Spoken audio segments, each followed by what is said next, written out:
নমস্কার বন্ধুরা, আমি সোমা। গোপালের হেসেল চ্যানেলে আপনাদের সবাইকে স্বাগত। অনেককেই বলতে শুনি নিরামিষ রান্নার দিনে কি রান্না করব এটা চিন্তা করেই নাকি তাদের ঘুম উড়ে যায়। তাদের উদ্দেশ্যে বলি, একটুও চিন্তা না করে গোপালের হেসেল চ্যানেলটাকে কিন্তু ভরসা করতে পারেন। কেননা এই চ্যানেলে প্রত্যেক দিন আমি দুর্দান্ত স্বাদের সব নিরামিষ রেসিপি শেয়ার করি, যার আজকেও কিন্তু অন্যথা হয়নি।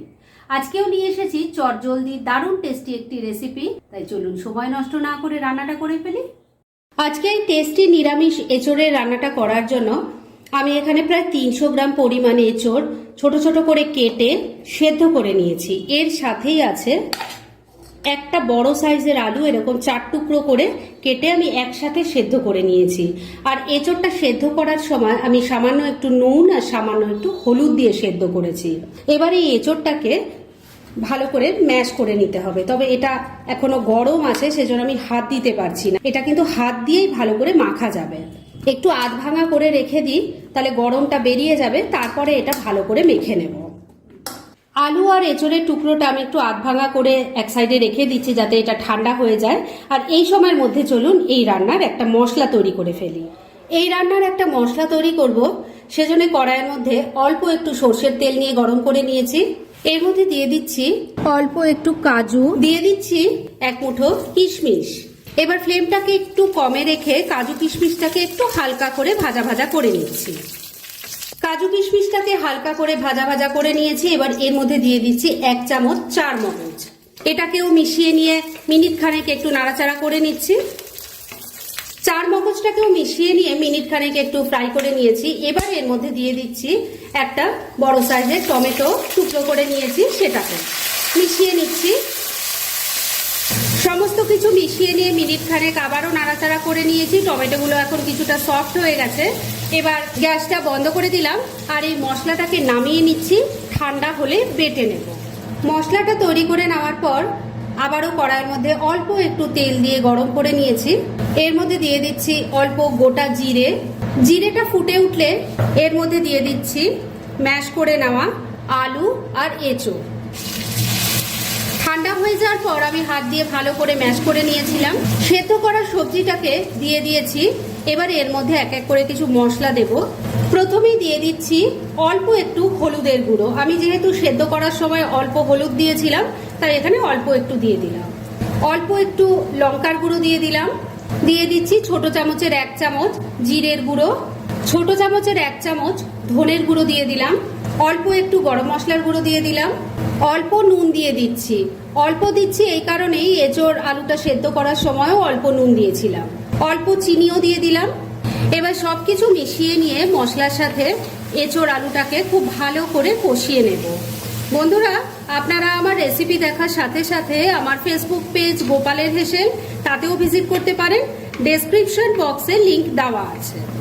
3-4 মিনিট সময় নিয়ে মশলার সাথে এঁচোড়টাকে খুব ভালো করে কষিয়ে নিয়েছি। এটা ততক্ষণ কষাতে হবে যতক্ষণ না এর ভেতরে যে ময়েশ্চারটা থাকে সেটা শুকনো হয়ে যায়।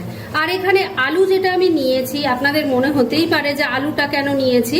আলুটা নিয়েছি কিন্তু এর বাইন্ডিংটা ভালো হবে সেজন্য। এবার দেখুন এটা রেডি হয়ে গেছে, কড়াইয়ের গাটা ছেড়ে দিচ্ছে।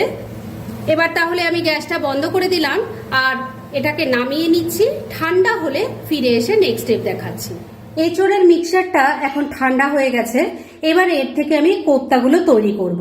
তবে তার আগে এর মধ্যে দিয়ে দেব 2 চা চামচ ময়দা। আমি যে পরিমাণ এঁচোড় আলু নিয়েছি তাতে এই 2 চামচ ময়দাতেই বাইন্ডিংটা খুব ভালো হয়ে যাবে। এবার খুব ভালো করে মেখে নিচ্ছি। ময়দাটা দিয়ে খুব ভালো করে মেখে নিয়েছি। এবার এর থেকে কোপ্তাগুলো তৈরি করব। সেজন্য আমি 2 হাতে একটু তেল লাগিয়ে নিয়েছি। এবার এর থেকে আমি কোপ্তাগুলো তৈরি করে নিচ্ছি। দেখুন আমি এই শেপে করছি।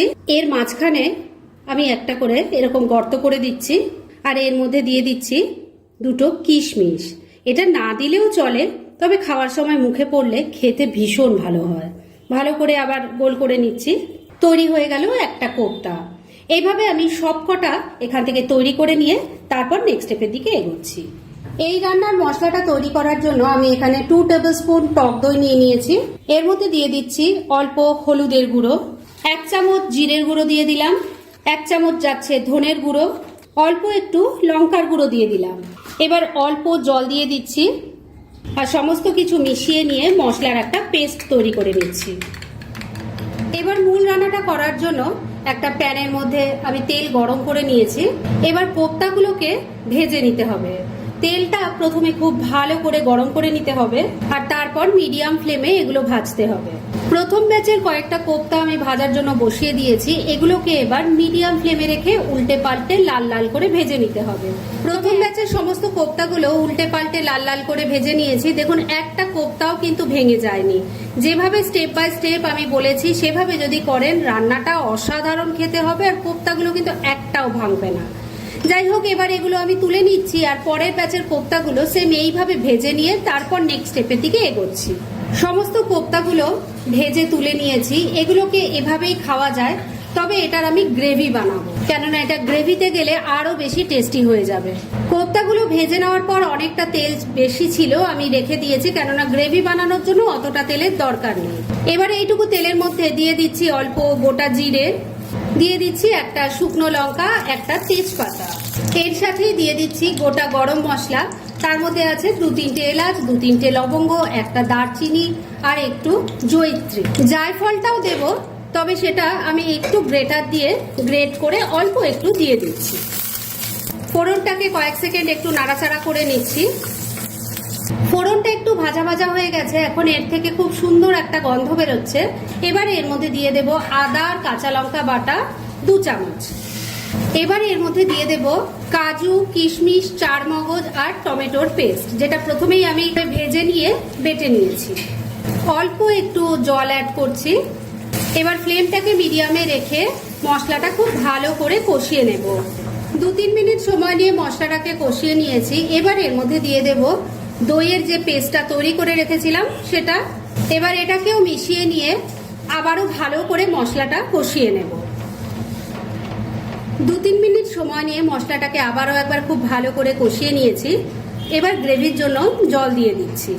মিক্সির জারটায় অনেকটা মশলা লেগেছিল, তার মধ্যেই জল নিয়ে দিয়ে দিলাম। এবার এর মধ্যে পরিমাণ মতো নুন দিয়ে দিচ্ছি। নুনটা কিন্তু খুব বুঝে দেবেন, কেননা আগেও সবকিছুর মধ্যে নুনের ব্যবহার করা হয়েছে। অল্প চিনি দিয়ে দিলাম, মিশিয়ে নিচ্ছি। এবারে এই ঝোলটাকে 2-3 মিনিট ফুটিয়ে নিচ্ছি। মিনিট 3 ঝোলটাকে ফুটিয়ে নিয়েছি। এবার এই গ্রেভির মধ্যে কোপ্তাগুলো দিয়ে দিচ্ছি, ভালো করে মিশিয়ে নিচ্ছি। যারা নিরামিষ রান্না শুনলে নাক সিটকান তাদের বলছি, এই নিরামিষ রান্নাটা যে কোনো আমিষ রান্নাকে কিন্তু টেক্কা দিতে পারে। বাড়িতে ট্রাই করে দেখুন আর তারপর প্লিজ আমাকে কমেন্ট করে জানাবেন। কোপ্তাগুলো ভালো করে মিশিয়ে নিয়েছি। এবার এর মধ্যে দিয়ে দিচ্ছি অল্প একটু গরম মশলার গুঁড়ো আর দিয়ে দিচ্ছি অল্প একটু ঘি, মিশিয়ে নিচ্ছি। এই কোপ্তা দিয়ে কিন্তু খুব বেশি সময় রান্না করা যাবে না, কেননা তাহলে কোপ্তাগুলো একদম নরম হয়ে ভেঙে যাবে আর গ্রেভিটাও পুরোটা টেনে নেবে, যেটা দেখতে বা খেতে কোনোটাই ভালো লাগবে না। ঘি গরম মশলাটা মিশিয়ে নিয়ে মিনিট 2 আবারও রান্নাটা করে নিয়েছি। এবার রান্না একদম রেডি। গ্যাসটা বন্ধ করে দিলাম। এবার কিন্তু এটাকে আর ঢেকে রাখা যাবে না, কেননা তাহলে এটা স্টিমে একদম নরম হয়ে যাবে। তাই ডাইরেক্ট সার্ভ করে আপনাদের দেখাচ্ছি। ফ্রেন্ডস, আমার আজকের এই এঁচোড়ের দুর্দান্ত স্বাদের কোপ্তা কারির রেসিপি একদম রেডি হয়ে গেছে এবং আমি সার্ভ করে দিয়েছি।